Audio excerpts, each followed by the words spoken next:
আরও একটা healthy recipe নিয়ে চলে এসেছি তোমাদের সাথে শেয়ার করবার জন্য। আর আজকের রেসিপিটা কিন্তু বানানোর জন্য কোনো রকম গ্যাস ট্যাস জ্বালানোর প্রয়োজন নেই। বাচ্চাদের তো পছন্দ হবেই, তার সাথে কিন্তু বড়োদেরও পছন্দ হবে। আর খুব সহজ একটা রেসিপি কিন্তু। তো আজকে বানাচ্ছি স্ট্রবেরি মিল্কশেক। তো স্ট্রবেরি মিল্কশেক বানানোর জন্য প্রথম আর প্রধান উপকরণ যেটা হলো সেটা স্ট্রবেরি, সেটাই নিয়ে নিয়েছি। আর এটাকে কিন্তু একটু ভালো করে ধুয়ে নিতে হবে।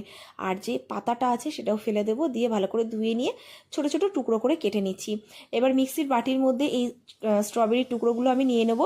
আর পরিমাণ মতো চিনি আমি অ্যাড করে দিচ্ছি, আর দিয়ে দেবো একটু ফ্রুট জ্যাম, যেটা আমি 1 চামচ নিয়েছি, তবে কেন জানি না ভিডিওটা মিসিং আছে। আর এর সাথে নিয়ে নিচ্ছি দুধ পরিমাণ মতো, আর নিয়ে নিচ্ছি এর মধ্যে আইসক্রিম। তো সব কিছু একটু ভালো করে ব্লেন্ড করে নিতে হবে। তোমরা যদি আরও বেশি ঠান্ডা চাও তাহলে কিন্তু অবশ্যই এর মধ্যে আইস অ্যাড করতে পারো, তবে আমি দিলাম না যেহেতু দুধটা ঠান্ডা আছে বলে। তো যাই হোক, এবার সব কিছু ভালো করে ব্লেন্ড করে নিলেই হয়ে যাবে। এবার আমি দেখো গ্লাসের মধ্যে ঢেলে নেব, আর একটু ওপর থেকে দিয়ে দেবো ক্রিম, আর তার সাথে আরও একটু ড্রাই স্ট্রবেরি আমি ওপর থেকে সাজিয়ে দিয়েছি। তো ব্যাস, আজকের জন্য রেসিপিটা একেবারেই রেডি। তো কেমন লাগলো সেটা কিন্তু জানাতে ভুলো না, আর ভালো লাগলে অবশ্যই কিন্তু সঙ্গে থেকেও।